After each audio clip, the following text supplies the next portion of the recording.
In professional sports, a franchise player is an athlete who is not simply the best player on their team, but one that the team can build their franchise around for the foreseeable future.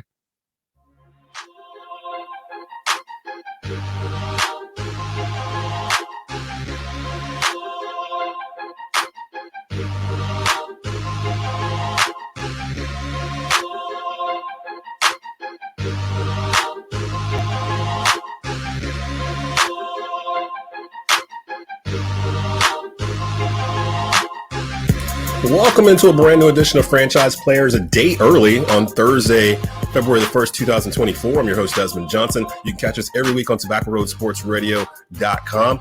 Go rate and subscribe to the YouTube channel where you can catch it every week. YouTube.com/@Tobacco Road Sports Radio. Loaded show today. OG Triangle Media's Lauren Brownlow will show up here in just a bit, and we'll talk about the Carolina Panthers press conference from early Thursday, introducing brand new general manager Dan Morgan and brand new head coach Dave Canales. Former Carolina big man Pete Chilcutt actually joined me and RL Bynum on Bleav in Hills Hoops earlier this week. We got a chance to talk to him a little bit about Hubert Davis, the head coach over at North Carolina. And of course, if you live in North Carolina or really anywhere in the country, you understand what it is. It's rivalry week. Duke, Carolina, Saturday, 6:30 p.m. on ESPN. So I had to go grab my man Conor O'Neill from Devils Illustrated to let's talk about it. What's up, Conor? What's going on? Not much. The little background I have here is I always paid attention to the Duke Carolina game growing up in Maryland. And then I came down here to go to college, and that was a splash in the face of like, oh yeah, this is actually like a statewide holiday. Like literally. Yeah, on the Elon, we had some Duke fans, some Carolina fans. It felt like a little more Carolina fans than Duke fans, but I lived in a suite with a Duke fan. So I got a good education on how much it actually means down here. It's actually, to me, it's probably the first year since the Final Four run where it feels like it's kind of back to normal. Because I'm gonna admit, I'm a Carolina fan. I'm a diehard. I have been since I was born. I'm 46, and that Final Four game to me was kind of like the climax. Like that was like the end. Like for me, like yeah, they're still there. You're ever going to play each other, but it's never going to get to this. And that was a great game. The game that closed out Kay and Cameron was a great game.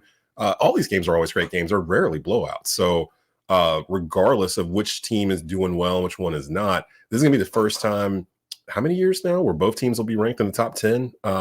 It's the first time since 2019 when it was the Kobe White, Zion, Cam Johnson, Barrett, Zion, RJ, Cam Reddish. Yeah, the talent. I was there when they played in Charlotte when Zion was actually on the court. That was the only game he played. That, for my money, like that's. Everybody will remember the Final Four because that was the Final Four. Like they've never even played in the NCAA tournament. Now they're meeting up with a trip to the championship game on the line. Chaos.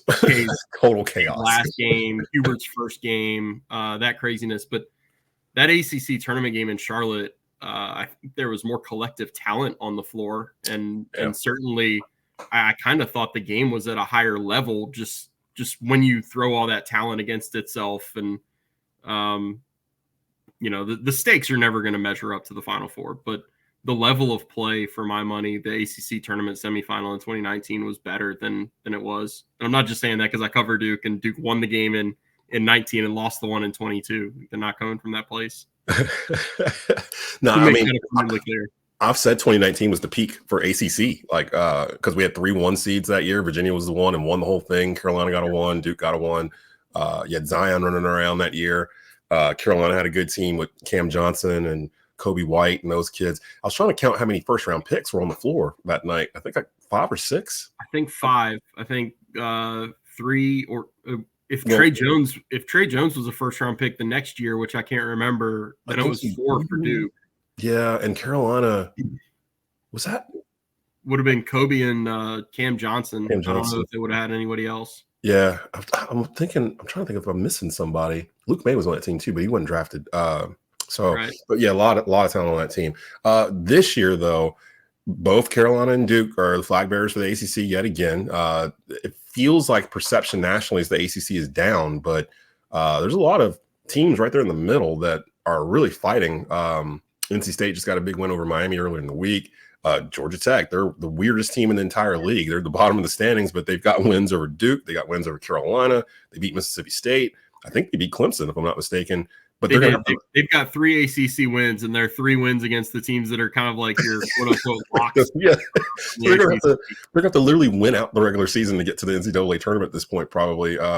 So I don't know, just strange. Shout out to Damon Stoudemire, but I wanted to get from you the 3 keys to victory for Duke going into this game. Having covered Duke all season long, we'll get the Carolina perspective on the back end of this episode. But what's one of the main keys, starting off number 1, that you think Duke needs to focus on to beat this Carolina team? The number 1 thing I'd probably say is they need to make threes, and nobody does that against Carolina this year. I think Louisville might have hit 8 or 9, but that was coming back from a long way away. Correct me if I'm wrong, but Georgia Tech struggled from behind the line against them. Carolina's holding all opponents under 30% this year, which is really good. Against ACC teams, it's like 26.8%. So they're even better in league play against 3-point shooting teams. I go back to, since I cover Wake Forest, also I had the up close and personal view, or as personal as you can get from the nosebleeds in the Smith Center. But Wake Forest made 18 threes against Louisville. And that was one thing, like Louisville is not an elite defensive team the way Carolina is, but still Wake made 18 against them. 2 days later, they go to the Dean Dome and go 3 for 20. So it gives you kind of a perspective on how good they are at shutting you out from outside the arc and making you take tough twos. And Duke has players that can make tough twos. Like Jared McCain is really good shooting from anywhere. Jeremy Roach has a little bit of bag of tricks. Tyrese Proctor's really come on late, but I think you're going to need to hit threes. I think you're going to need to go 3 at a time sometimes, and that's where your strength has to be better than their strength, and that's what it takes to win road games. Joining us, Conor O'Neill from Devils Illustrated, previewing Carolina Duke, 6:30 p.m. Saturday night on ESPN. This is the game that always delivers, according to Jay Billis, and he's absolutely right. Give me a second key here. What else do you think Duke needs to do to beat this deep Carolina team? I'm not going to tell you that they need to shut down RJ Davis, because I don't know that anybody's going to do that in the ACC this year, but you need to make him inefficient. Like him getting 28 points, but it coming on 24 shots against Georgia Tech is the type of line that you need to have if you're going to beat Carolina this year. It just feels like if you let him get to his spots, and like, again, going off the Wake game that I saw, he had 36 points in that game on 23 shots. He got to all of his spots. He did whatever he wanted. He was always in control. I think you're not really accepting of it, but you're at peace knowing that he's probably going to score 20 points on you. Like he's been that type of player. And so what you need to do is make him work for it, make him earn it. That's why I think you'll see combinations of Tyrese Proctor on him at times, and he's 6'5". He's got a lot of length against RJ, but I think you'll also see Jeremy Roach on him at times, because Jeremy, when Tyrese was out, he was the guard that Duke trusted the most to guard the other team's best guard. So I think you'll see both of them. You might even see Caleb Foster. He's another 6'5" guard with a lot of length. But you have to make him work for it. He can't, steer you to 27 points on 15 shots, and dictate the flow of the game the way that he does against just about everybody they play, really. Yeah. Excuse me. Key number 3, or is there a key number 3? So you've outlined Duke's got to hit threes. You got to kind of rattle RJ into kind of an inefficient type of shooting night. Is there a third thing that Duke needs to do to kind of get out of the Dean Dome with a win? I think third, I'm not even going to say win the rebounding battle. I think you just have to compete with Carolina on the boards. I think you have to be within 5 in that category. I think, Carolina is such a better rebounding team that Duke has been for the most part. Duke is coming off one of their best rebounding games. Like, they out-rebounded Virginia Tech by 18 up there in Blacksburg. Virginia Tech's not a very good rebounding team. It's going to be a different animal. Like, nobody in the league has a rebounder like Harrison Ingram has been for the last month. And then you throw in Armando Bacot and the presence that he brings on the inside. I think it's unrealistic to say, all right, Duke has to win the rebounding battle to win this game. They have to compete and keep that close, not give Carolina the third and fourth chances. It's gotta be limited second chances, and you can't just let them keep shooting because they're gonna make them.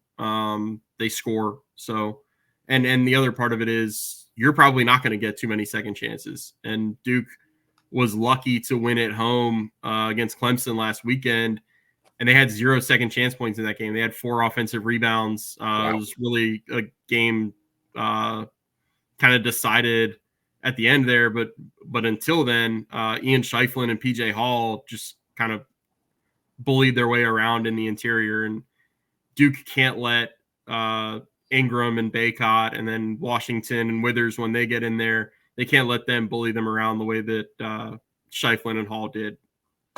Follow his work on Twitter at Conor O'Neill _DI.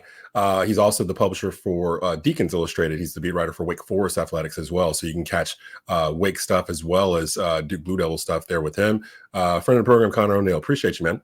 Thanks, Des. Appreciate it. Coming up, OG Triangle Media's Lauren Brownlow sits with me, and we discuss the Panthers press conference from Thursday. What does she feel about Dan Morgan and Dave Canales, the brand new general manager and head coach of the Carolina Panthers? We'll get into that and more. You're watching Franchise Players here on TobaccoRoadSportsRadio.com.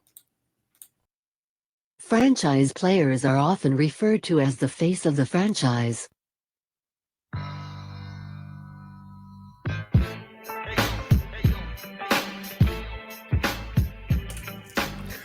Welcome back into Franchise Players here on Tobacco Road Sports Radio, TobaccoRoadSportsRadio.com. Make sure you rate and subscribe to the YouTube channel, youtube.com/@Tobacco Road Sports Radio. You can catch Franchise Players new every single week on Thursday, Fridays. You can catch the video version there. And of course, you can hear it on terrestrial radio across the Triad.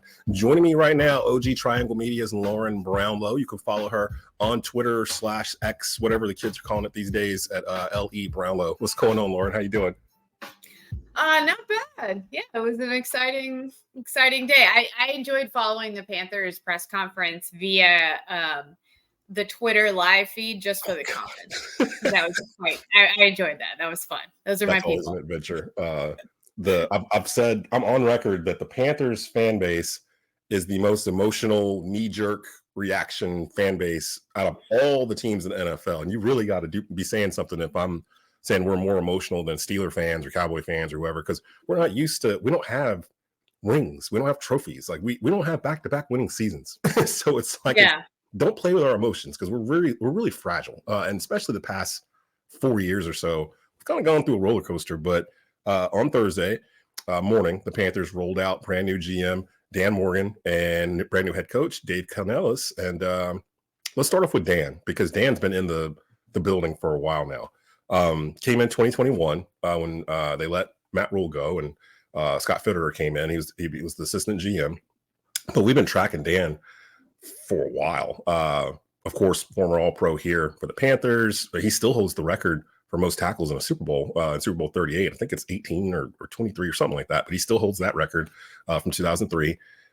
He spent time in Seattle, helped build the Legion of Boom, spent time in Buffalo, was part of the think tank that drafted Josh Allen, and then ended up coming back home here, and now he's the general manager. What were your thoughts hearing Dan during the press conference? Because I was pretty impressed in terms of, he said all the things I wanted him to say, pretty much is the best way to put it. Yeah, I mean, look, I could tell too, based on the Twitter comments, that a lot of people in that chat weren't born or hadn't been in this world long when Dan played. They were all talking about his eyes. His eyes have always been like that. He's an intense dude. Also, it's just his face. Like it's what it is. But he's always been an intense dude. And I for one, I know I have like a very strong emotional attachment to those guys that took the Panthers to the first Super Bowl. Because like you said about the fan base, like it's one that, they're not used to winning anything. So when they went to a Super Bowl, I remember being like, this is so fun. Like, this is so exciting. We don't know if this is ever going to happen again. Yeah. Right. And then it, as time goes on and it becomes like, oh, a playoff berth isn't as big of a deal as it used to be. And then you start hungering for more, of course, in your really good years. But yeah, like that was just so much fun. And you know what, that team had a culture to it for sure. Like Sam Mills, I mean, he is still in a lot of ways like the face of this franchise, Sam Mills, and everything he stood for, and keep pounding and all of that. And I think that team really embodied that in so many ways. I mean, it was literally born that season, you know? So it's like, I think they had a culture, and that's something that they haven't had here since Cam, in my opinion. And I think it all kind of coalesced in a couple seasons where the culture was really strong here. But then after Cam left, obviously it kind of went out the window, and they like, what is this franchise about? You know, you can name a lot of, not every NFL team, but a lot of other NFL teams and go, okay, I kind of know what they're about. What are the Panthers about? Like, I don't know that there's a clear, beyond the Sam Mills connection, right? Like, there's no clear definition of that. I don't know that we've ever had a clear, and they kind of laid it out, I thought, in a way that made a lot more sense. You know, like one thing Dave Canales said that I liked a lot was culture is what you celebrate and what you condemn. You know, I liked that. That was like a quote that I was like, that hits in multiple aspects of life too. You know, that one in there. I was like, oh, okay, Dave in here firing bullets. Well, I got a text from a friend that said he's way too mentally well adjusted to be a good head coach. He seemed well adjusted up there in terms of his demeanor, and he knew exactly what he was stepping into. He was ready for the questions about, well, what about them firing 3 head coaches in 3 years? He was ready for all that. With Dan, you hit it on the head with there's a large segment of the Panther fan base that was born after 2003, apparently, like, that just aren't familiar with it. Or we're getting old. Listen, and it wasn't even that long ago. Like, I was just like, gosh, it's been that long. Well, 20 years ago. But Dan Morgan was in the room when Sam Mills gave that speech that crowned the keep pounding mantra. Like, you can't get no deeper in terms of Panther culture than Dan Morgan, like, to me, except for Sam Mills himself. So, like, I've been worried, and I've been on record, especially on Bleav in Panthers past like 2 months, where I was worried Dave Tepper was gonna go outside the Panthers and bring in people like he just did and try to create his own culture without understanding what the culture was he bought. And that was my main worry as a Panther fan for 20 plus years, was that we were going to lose the linkage to the past, to the present, to the future. To me, that's Dan Morgan. Dan is the bridge from all of the stuff from the beginning, 1995 Carolina Panthers. Like, and I love the fact that I saw my boy Jay Stu in there. Of course, Skylar was in there for Sports Illustrated, but he was sitting with Muhsin Muhammad and all these former Panther players. Al Wallace, I think, was in there. It's just all these former Panthers. They're supporting Dan Morgan, and he called them at the table and was like, this is what kind of sold it to Tepper, was that I want to do. This is what we need. We need that family aspect. Because that to me is what makes the Panthers. Yeah, we haven't had back-to-back winning seasons. We haven't won a Super Bowl yet, but we stay fairly competitive, and we're very feisty. We're a very feisty fan base, and we'll make fun of ourselves all day. Yes, I was gonna say, very self-deprecating. But don't let some outsider come in, like a Steeler fan or somebody come in and try to talk about Panther culture or whatever. We will gang up together like Voltron and attack whoever that person is, especially on social media. And I think that they nailed it with the Dan Morgan hire at GM. Plus, he's a damn good talent evaluator. Like, if you look at where he's been and what they've done while he was there in the building, you can't really deny that. So with him, I'm feeling pretty good. Dave Canales. And to me, that's a good thing too, because like the Frank Reich connection already was kind of tenuous at best. Yeah. Like, when you think about like beloved former Carolina Panthers, he doesn't. No. Sorry, he's like in the record book, but he's in there for like, he was the first. Not that it's bad if I have to be like, oh yeah, they did draft. I completely forgot. He took the first snap, but like, and I think that's what kind of sold me, because we were angry that they didn't hire Steve Wilkes this point last year. Because that's why I wanted Steve Wilkes. Everything I'm just saying, I wanted that continuity, and I wanted someone who understood what keep pounding actually means. And I was gonna say, like, he had a culture that I felt like the closest that team came to like having a good culture around it in the last 4 or 5 years here was probably when he took over. Yeah, like that little area. Because then at that point, like 10 games or whatever it was, Because then from that point, it sounds like NWO Black and White versus Wolfpack or whatever in the building, where they're all fighting each other and going behind each other's backs and stuff. And then we find out earlier this week that apparently James Campion and Chris Tabor were kind of the ringleaders a little bit, it sounds like, in terms of the ones going behind coaches' backs to go to David Tepper, which would make sense because they were both holdovers and they both lasted longer than anybody from Matt Rule's tenure, and they were on that staff and they were still here. So like maybe David Tepper has learned his lesson in terms of how to build a team, because I find it hard to believe this dude is so stubborn that he would keep doing the same thing over and over and over again, and just to say, I did it, I'm a billionaire, and I told you this would work. He doesn't seem wired that way to me. He seems more like, okay, this didn't work, let's try this. Oh, that didn't work either, let's try C. And that's kind of what feels like is going on, doesn't it? Yeah, I mean, whether it's performative or whether it's real, I do appreciate the fact that they brought in he brought in a consulting group. He doesn't always read the room well or at all. Yeah. You should have seen the comments when he spoke. I guess you kind of have to be there if you're the owner. Do you have to talk? I don't know. It was fine though. He didn't say anything. He likes going up there. And I tell fans all the time, you can count on two hands how many times you've seen David Tepper since he's bought the team. Like, people make it sound like he's Jerry Jones, like he has his own radio show. Yeah, no, it's not like that. We never hear from him. No, if anything, that's more of the issue. Yeah, really. We never hear from him. People want answers for stuff.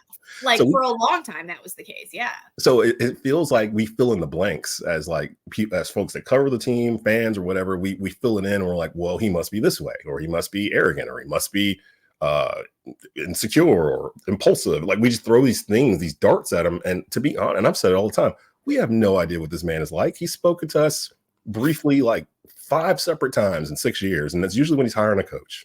So I think impulsive might be at least somewhat fair, considering he did throw the drink on that guy. So yeah, well, see, context is king, because I've heard stories where that was going on long before that video came on, and apparently the fan was laughing because it was when Marquise Haynes was on the ground on the field, with a concussion or whatever, and him and Tepper started going back and forth through the window, and then by the time the video started recording, that's the very end of it's what you see.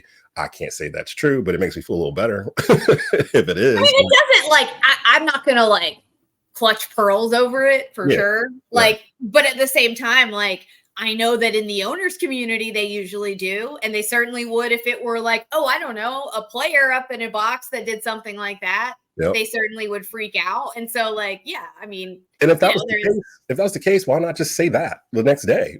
This guy was heckling my player. He was on the ground hurt. I lost control. I think I'll tell you why. And I actually think he did the right thing here, because you can't do that. As an owner, you just can't. Whether or not we kind of is it the end of the world? No, of course it's not. But at the same time, you can't do that. You can't do that. You're the owner. You're not you're not even a fired up former coach or whatever, just hanging in the box. You're the owner. You can't. You literally can't do that. And so, I mean, I get why he didn't. I thought that was actually probably a good decision by him to just own it, say sorry, and that's it. And that's what I said. At the end of the day, it's not that serious, obviously. But technically, nobody got hurt. And, technically, you can technically bring assault charges on somebody for throwing a drink on you. Just FYI. So and I know if somebody threw a drink on me, obviously this was a little different situation. So if someone just threw a drink on me, I'd certainly be pretty pissed. So. Obviously it's a little different, but still so I'm glad he just kind of owned it and we can all move on. But I mean, I think we have some evidence that some of these things are true, including some stories that have come out, whatever, and people that have been around him, because that's where I think we get most of it. I don't think most of us get it from our interactions with him. Right. But I also think people down in the South, I've talked about this. I don't know if I've talked about it with you, but I know I've talked about it a lot before. We don't like to be talked to as if we're stupid by someone who moves here. Yes. We just don't. No, we do not. We don't appreciate it. He can come across real condescending. You're on something, Ms. Brownlow. You are on something, because I never really thought of it that way, but you're absolutely right. Music here. Yeah, he brought concerts. That's that Pittsburgh Northern.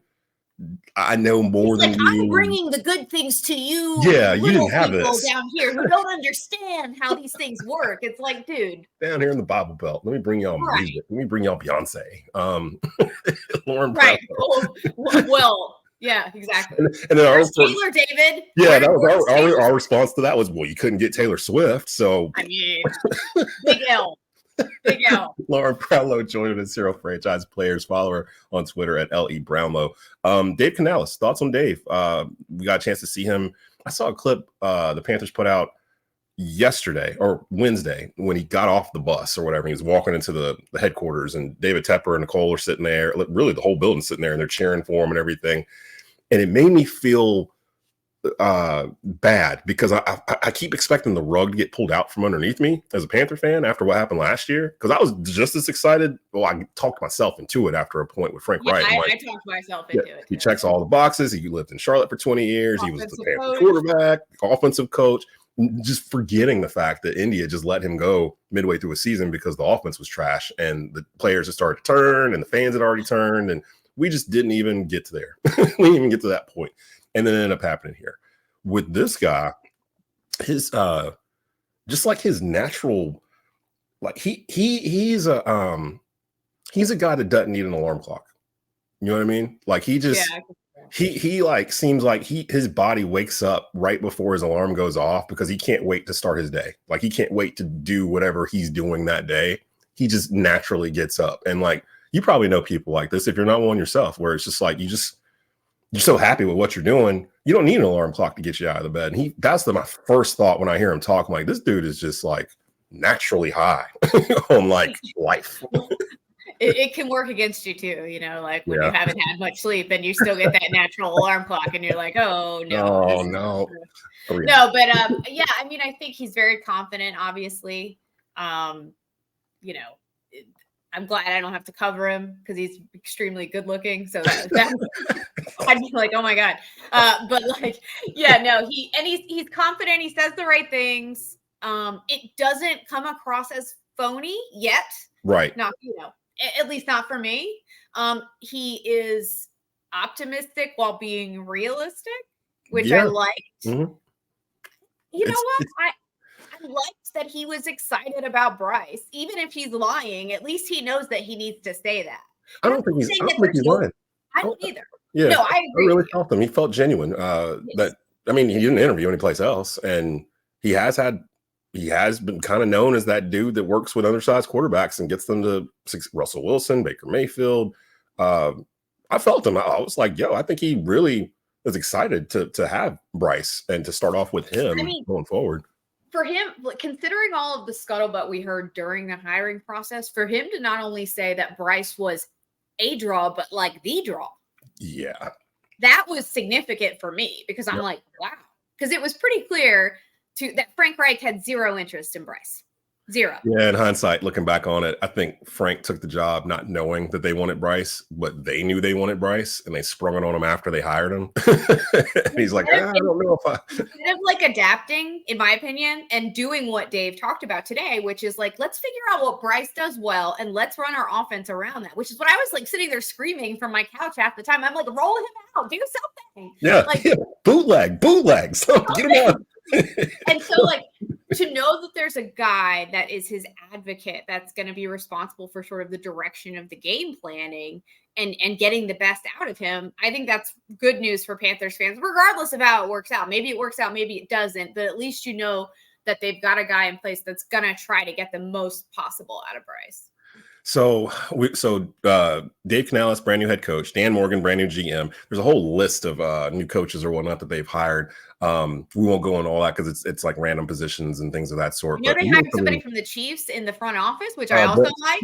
Brant Tillis, who was actually at the press conference. I didn't get a chance to watch the whole thing. I watched about half of it. I don't know if they ever brought him up to the table or anything, but he was in the crowd. No, so he didn't come up. Okay. He's the one that actually put together the $450 million Pat Mahomes deal where literally every year the Chiefs, I don't even know how this is legal. Literally every year the Chiefs can convert his salary to a signing bonus, and it frees up like $20 million in salary for the Chiefs, like any of those years. And he's got an out where he can renew it like after like 4 years, 5 years. So every time the market resets, Pat Mahomes is in a position where he can just reset his contract and he's still the top dude, like whenever he chooses pretty much. And this dude's the guy that put that together.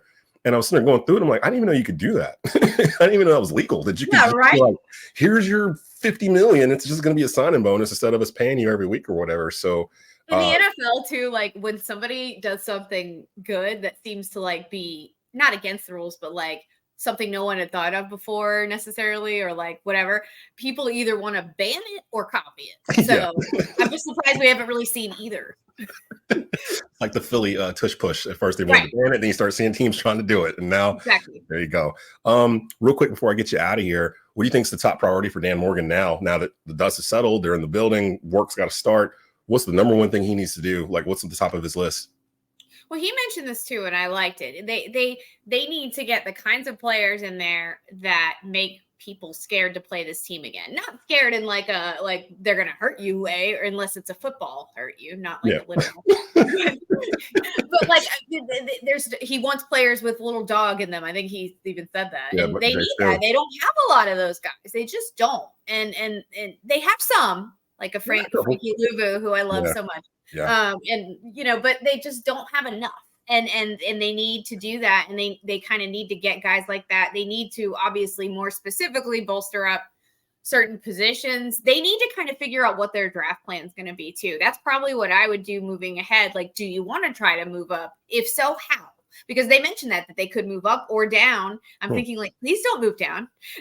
Unless you get something great, like please don't move down. I don't mind them moving down if they just get a lot of, because really the main problem is depth. Like they just have enough depth, right? And you get that they get a lot of that in the draft in like third round, fourth round, fifth round. That's because I think the defense is as close as it's been in the last 3 or 4 years to kind of being where it needs to be. But it's a few, like you said, like the depth, especially in the secondary, it's been an issue for years now. Where, to be fair, they drop at an unreasonable rate for some reason in the last like 3 or 4 years. But at the same time, like it's all leg injuries too. Like I don't know, it's all hamstring, like leg, like muscle, horn and horn especially, and I don't understand it. Maybe it's the turf. Maybe, but I think they need to address that, and they obviously need to figure out where they're going to go. Okay, we know where we're going to pick, give or take. What are we going to target first? What is the top priority? Is it receiver? Is it offensive line? Are there enough guys that we think at those positions that we can either get later or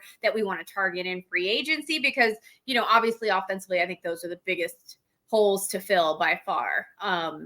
Because I actually liked what we saw out of the running backs by the end of the season. Really, I did. Yeah, and I've seen people talk about Miles Sanders and they need to cut him or trade him or whatever. Listen, I'm like, hold on, stick up for Miles because I was hard on Miles too.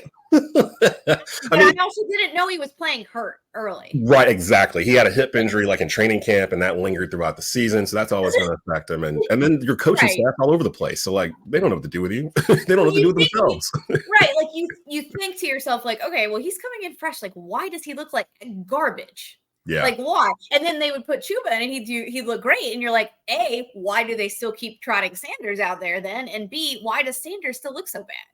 And so I just thought maybe he was just completely washed, and then come to find, I thought he did some nice things. He didn't play as much, obviously, because Chuba, I think, had kind of, locked that in. And I thought Chuba played well too, but I thought Sanders did some nice things at the end of the year there. And it's clear that he was maybe just a little banged up. Yeah. So who knows? Dave Canales might have a plan for him. Maybe he can use him in a way that Frank Wright / Thomas Brown / Frank Wright couldn't. Well, wasn't he supposed to be a bit of a pass catcher? Supposed to be. That was why they brought him in, because Chua was not, and neither was old buddy that we had last year or year before, the power back that went to Chicago. Oh my gosh, can't remember his name right now, top of my head. But I feel like they didn't do that very much. So it's like they brought him in for that reason, but then you didn't see it happen. So it's Frank Wright at the podium, basically telling us, we know that our offensive line is good at power running, but we're not a smash mouth football team. That literally, he told us that at a press conference. Yeah. We're like, what? Hear yourself?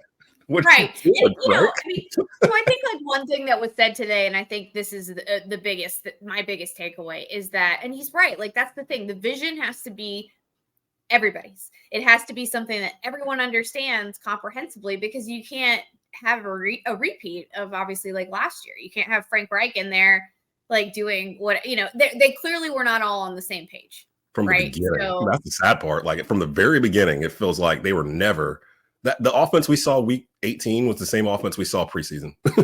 Like literally. Well, and remember in preseason, he's like, "Oh, we're just being vanilla," and I was like, I knew then. I was like, "You're lying," but I was also like, I can't say that. Follow her on Twitter at LE Brownlow. You said that you guys are doing a pod or something later on today. We'll do one tomorrow morning, Well, yeah, just to give our take on the press conference and everything. And you and Dimitri? Yes, we're going to be doing we're going to rename the podcast as well. So we're trying to figure out what the best name could be moving ahead. Not any disrespect to Bryce Young, by the way. It was called Young Gun. But, we feel like A, we're looking at the Panthers more in general anyways. And B, like, it's better that way.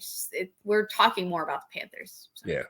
So we'll have plenty to discuss going forward. It feels like we do this every February, March, April, where we're new head coach. Who are we going to draft? Oh my gosh, what are we doing? Like, and then by the time we get to July, we're all optimistic. We're going 15-2. We're going to win the division. And then I don't know that anyone's going to, my favorite thing about the Twitter comments was like, one of my favorite things was like, people were like, ooh, that 500 season will hit different in 2 years. And like, they're being serious and like, they're actually being earnest when they say that, and I'm like, you know what? It kind of would. It kind of would. I don't want to go through the Sundays we just went through where it was just despair. Like, it felt like we were all doing a chore. Reason to believe in something. Please score more than 18 points. Like, just score it all. Just score. Be happy, be excited, or something out there. Get into the end zone. That would be good. I appreciate you coming through, Laura. Thank you so much. Thanks for having me. Coming up, I had a chance to talk to former North Carolina Tar Heel big man Pete Chilcutt, along with RL Bynum, on Bleav and Hills Hoops earlier this week to talk about not just the Carolina Duke rivalry that'll be taking place Saturday, but Hubert Davis himself. Pete was his actual roommate in college, so he gave us some nuggets on Hubert the man, and it's pretty good. We're gonna listen to that here in just a bit. You're listening and watching Franchise Players here on TobaccoRoadSportsRadio.com. Franchise players are often referred to as the face of the franchise.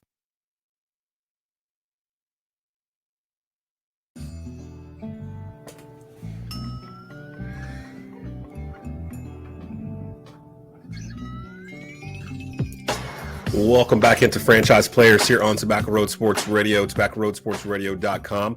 I'm your host, Desmond Johnson. It's Carolina Duke rivalry week here in the state of North Carolina. Had a chance to talk to former Carolina big man Pete Chilcutt, who actually played with Hubert Davis from 87 through 91 with the Tar Heels underneath head coach Dean Smith.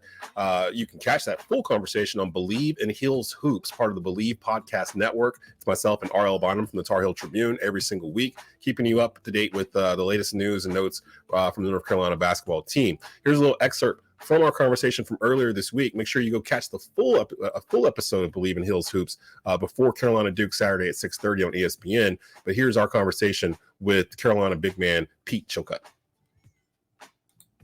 And we'll get into real quick. I wanted to take advantage while we had Pete here. Pete, you were a former teammate of current head coach Hubert Davis. Any stories you can tell us without getting in trouble about college days with Hubert? Because we hear more and more about him now each day. We're like, I didn't realize, okay, he doesn't cuss. I knew he was really religious. The whole thing with Harrison last week where he was saying he substitutes the word fart for cuss words and some things like that. Was he like that when you guys were in school? Or? Well, it's funny. Now, I'm assuming people have heard this story, but I'll go through it a little bit quickly. But regarding the fart word, he doesn't cuss, and that's going back to high school. College. Coach Smith was a stickler for swearing. If you cuss in a practice, blow the whistle, the entire team on the line for a 6-crossing sprint in 30 seconds. Oh, wow. I didn't know that. Yeah. So you could safe to say no one cussed in practice. And I always, to step away for a second, Coach K's practices were probably not the same. Probably not. Probably not. I think Drew fans would agree with that. We're in practice one day, and Hubert makes a play, maybe throws that out of bounds, maybe gets scored on, and he goes in this, typical Hubert with this little poofy hairdo. He goes, fart, as intensely as he could. And Coach Smith blew the whistle. He goes, all right, everyone on the line. He goes, for you, that's a cuss word. And what but if you think about it, the rule was not necessarily that he didn't like swearing. He thought swearing was getting you out of your game. You're losing your mental edge. And that's what it was all about with him. And if you really think about that, that's pretty an amazing story that he made him run, but not because it was a cuss word necessarily, but because you're losing your cool. You can't lose your cool on the court. You got to stay focused and be locked in. And I thought it was funny at the time, and it's still a funny story to tell, but it's a great insight into Coach Smith's mind and how he thought about things. The only other thing I'd say about living with Hubert was he was very religious man. We used to go out quite a bit back in those days. We had some partiers on the team, with Steve Bucknall and J.R. Reed and Marty Hensley. Those guys have been in a few bars. I was usually at the library, so I never went. But Hubert was always, Hubert, what are you doing tonight? And he's like, oh, I'm taking so-and-so to an ice cream social. And he was serious. He'd go out and do these ice cream socials, and we used to give him a hard time about that. He was a man who stuck to his values even back then, and you can respect that for a college-age kid. That is very, very impressive. He was a fun guy, a great guy to live with. I lived with him and Justin Carrault, who was our head manager. And then I was happy enough to get out of that apartment out there in Highland Hills in Carborough because Kevin Salvadori moved in after I left, and I was like, that means I'm clear of the damages. And I lived there for 3 years. I lived there for 3 years out there. Anyway. Yeah. Now, on Coach Davis's radio show on Monday, he talked about how he can't really give players a hard time for talking to the opponent during the game because he said he was a talker a lot. Do you remember him talking a lot to the opponent game? Well, that's good. No, I don't remember him talking to opponents. I know he used to get mad at me a couple of times. I'd be guarding, I'd switch off on him in practice, and he'd do like one of those quick little guard moves. He'd go right, spin left, and I'd be standing right there, and I'd take a charge, and he's like, "You're so slow. You never moved in the first place." Like, yep, our ball. Yeah. Mission accomplished. He wasn't wrong. But, yeah, he was. The thing about Hubert, which if you guys have not been to a practice, the thing about Hubert that I love is he gets a rap almost for being too nice. And that guy, you don't play 12 years in the league. You don't go from nothing, from no chance to making it in the league and playing at Carolina without being a fiery competitor. And if you go to one of his practices, you're going to see a different side of him that you probably didn't know existed. He's doing everything besides the cussing that goes along with it. He's getting into the guys. He's yelling. He's not happy. He's a fiery coach, and you don't see that a lot in the games. And his personality is so good that you think he's this nice guy, just too nice on the guys. But he's a tough coach, and I think the players buy into that because they see his passion, and they're really responding this year to how he's coaching. He's been talking about defense and rebounding every year. Yeah. People are acting like, oh, now he's doing a better job. Well, he's been doing the same thing. I think the guys are really just buying into it this year, especially with the new guys. It's been great to see, but it's kind of funny how people think coaches all of a sudden are changing something. I think he's been preaching that same message. Well, he's got, it's his players finally. The first 2 years he was coaching, he was basically kind of coaching the remnants of Roy's last couple of recruiting classes. And let's be honest, guys, the last one or two, they weren't that good. So it wasn't like the cupboard was full when Roy left, and then add in one and dones like Cole Anthony, and you don't have a whole lot there. So I saw a lot of people complaining about Dontrez Styles. Why didn't they try to keep him and some of the other guys that were here before? They just didn't fit what Hubert wanted to do. I think it's pretty clear at this point because he's playing all the way down to Zayden High. He's going about 10, 11 deep in this roster sometimes on some nights. And I've said, and now maybe you can clear this up so I won't say it anymore, Pete, because you actually played for the man. I've said that Hubert went out and built a Dean Smith roster out of the portal. Like, he literally went 1 through 12. And like, if you look at a Dean Smith roster, he would have specific players that did specific things at specific spots every year. The fast point guard, the power forward that's like the J.R. Reed, James Worthy type, who, in my opinion, is Harrison Ingram on this team. Your big man that can get a bucket in the paint.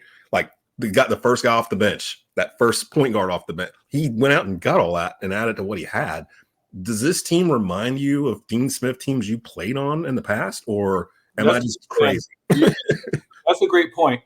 It's different, and only in the sense that Coach Smith had that premonition idea of seeing what was going to develop down the road. He had to kind of cultivate me, for example, who sucked as a freshman, to get to where I was. But he saw that in me, and he saw that in his recruits.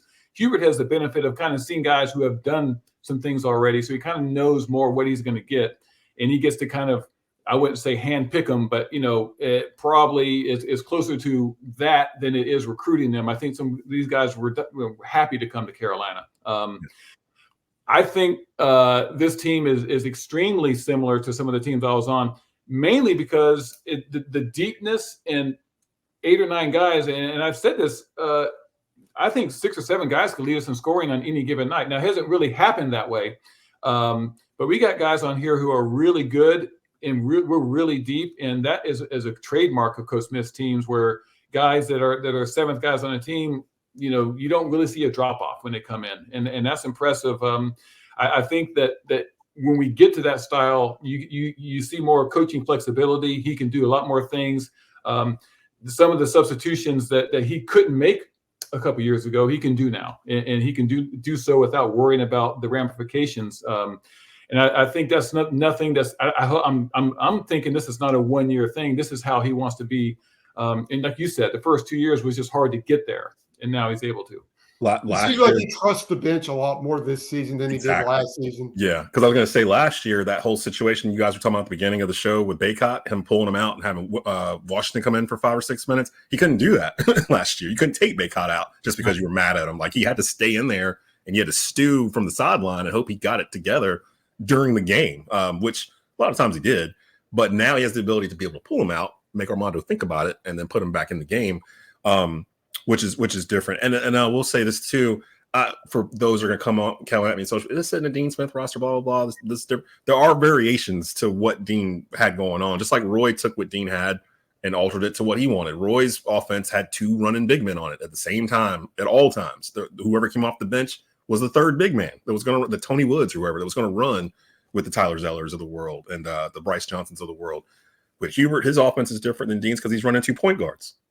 That he said himself he fell in love with during the 2015-16 season when Marcus Page and Joel Berry were running point for Roy, and he was on the staff, and he fell in love with the idea and wanted to implement it, and that's what he has now with RJ Davis running the point sometimes. You got Cadeau starting running the point, and Seth Trimble coming off the bench running the point. So you've got those 3. So it's the same variation, same tree, but everything else, I love that he's peppered in, and I love the fact he went out and found somebody like Harrison Ingram. Like, I think to me, that's what Carolina basketball has been missing for a while. That kind of the utility guy, the guy that can kind of do a little bit of everything. Like, he can shoot threes, he can rebound, he can post up, which I love because I'm old school. I like back to the basket basketball, and he will take a guy down there, and he'll get you a bucket if you need a bucket. He does the little things, and we haven't had a guy like that. It's maybe Theo Pinson, his first name that came to my mind that did a little bit of everything. But he does it better. So, like, I'm really impressed with Harrison. Not worried about the loss last night. If anything, I think it'll keep them more focused for Saturday. Before we get out of here, though, let's talk about Saturday. Duke, Carolina. There's a lot more at stake here than before the day started yesterday, because now if Duke wins this game, they'll be a tie for first atop the ACC regular season going into the second half of it. Carolina's undefeated at home this season. Thoughts on this game? Anything in particular that worries you about this game? How do you think this game is going to play out? Are you willing to make a prediction on a Wednesday rivalry week, or how are you feeling going into this game, guys? I think how RL mentioned earlier, if we just play how we've been playing, I think we'll be fine. I think we deviate a bunch from that. We could have some issues. But we've been played solid. We kind of have established that we're a pretty good defensive team and rebounding team over the last 10 games or so. If we can continue that, I think the shooting, the scoring will take care of itself. The only problem is going to happen if we somehow forget how to defend and make some bonehead plays or get somebody in foul trouble and somebody can foul out in 8 minutes or something. That might be a problem. It's going to be tight, like you mentioned. It's going to be a good game. I'm looking forward to that. I'm confident that if we play like we have been, we'll be fine. RL? Yeah, I mean, if they can limit Therese Proctor and Filipowski, they'll go a long way. But I'm telling you, watching Duke recently, their defense they're really turning up their defense. So it's not going to be easy to be productive offensively against those guys. It'll be important to space them out and make a few perimeter shots and open things up inside for Mondo. It's weird that Duke seems like under the radar, don't they? Don't they seem like no one's really talking about them like they normally do? I mean, they're ranked 7th in the country, and they've only lost 2 games fully healthy, from my understanding, and that was earlier in the year against Arizona and Georgia Tech. I think it was I think they had somebody out. I think Mitchell was out and somebody else was out during the Georgia Tech game. There was somebody else, or Arkansas. They lost to Arkansas on the road at Arkansas when they set like an attendance record or whatever for that game. And that was earlier in the year too. So it just feels like nobody's talking about Duke. Everybody's talking about the rotation of teams in the top 5 or 6 that just keep rotating in and out like every week. It feels like 2-3 teams in the top 5 lose every week, and we're one of them now from this week. Although I don't know if that loss is really going to affect their standing in the AP, to be honest. It depends on what happens Saturday. They end up beating Duke by 5 on Saturday, they'll just stay at 3, or they might move up depending on what happens to Purdue or who's number 1 right now? I can't even keep track. UConn. UConn, yeah, and we've lost to UConn. And actually, that UConn game was the only game this year I really felt like, yeah, they really just beat us. Like there wasn't really anything we could do. Like in the Georgia Tech game, there was things we could do and still win the game. They played well enough to win. That UConn game, I was like, we ain't ready for them yet. Like they're playing different than we are. Now, come March, if we see them again, that might be a different story. But anybody want to give a prediction for Saturday? There you go. Pete Chilcutt joined us here. The former UNC big man, played for Dean Smith, teammate of Hubert Davis. Hopefully we'll be able to add you to the host rotation, have you come on throughout the season. You can hear him on the Tar Heel radio network with Jones Angel. You're in a rotation there. It's you, Joel Berry. Joel Berry's only doing a few. He has a lot of TV stuff going on. Marcus Ginyard and Tyler Zeller. And we've been talking to all of them. Yeah. And so Tyler Hansborough's done a couple. Yeah, Hansborough's done a few. So yeah, it's great that they're rotating the guys out and giving Jones somebody to play with and call these games. And a lot of times I'll choose to go listen to the game on the radio. I'll get in the car and drive around if it's a day game so I can hear it, the radio call, as opposed to whoever's calling it on TV. So definitely check that out. The game is 6:30 p.m. Saturday on ESPN. Trust me, ESPN will tell you about it from now until then, so you won't forget. So it is the biggest game in college basketball. It usually delivers every year. And we'll leave it on Timothy Phelps saying UNC has to play like nothing to lose, everything to win. I think they will, because didn't we get swept by Duke last year, if I'm not mistaken? Yes, we did. So you got guys on this team that remember getting swept by Duke. There's at least 4 of them that got swept by Duke last year, and it's not a good feeling as a fan. Did you ever get swept by Duke in a year, Pete? I want to say my sophomore year, we got swept by, I think it was us in the tournament. It was a three. It was like 88. 88, yeah. Because in 89 we won that ACC championship game. Yeah, like those years are never fun, especially when you got to deal with the whole off season and everybody's chirping and yada yada yada. But I do love the fact that Carolina Duke, it feels like it's kind of back. As much as I dislike the Duke program in general, I'm very happy that they've got someone like John Shire running it, because I feel like it's the same situation as us with Hubert. You got a former player. He understands the fabric of the team, what it's about. He understands this rivalry. And I'm a big stickler of keeping things like that intact as you go through coach to coach and player to player. It's really hard to do. And you've seen it fall apart a lot of blue bloods, really. But Carolina Duke's still going strong here in 2024. So any last words for the crew that's watching tonight, guys? Nope, just looking forward. The rivalry is so great, and the best one in all the sports for me, because it never really has took a downturn. You know, you mentioned some teams have been down, we're down, they're up, we're down. The games are always competitive. I think when they throw that stat up on ESPN about the total points, that's always amazing to see. Yeah. That it's so close after all these years. I'm looking forward to it. It's going to be competitive. I wish I was out there. I'll be down there close as I can get to the floor, but I'm looking forward to that battle.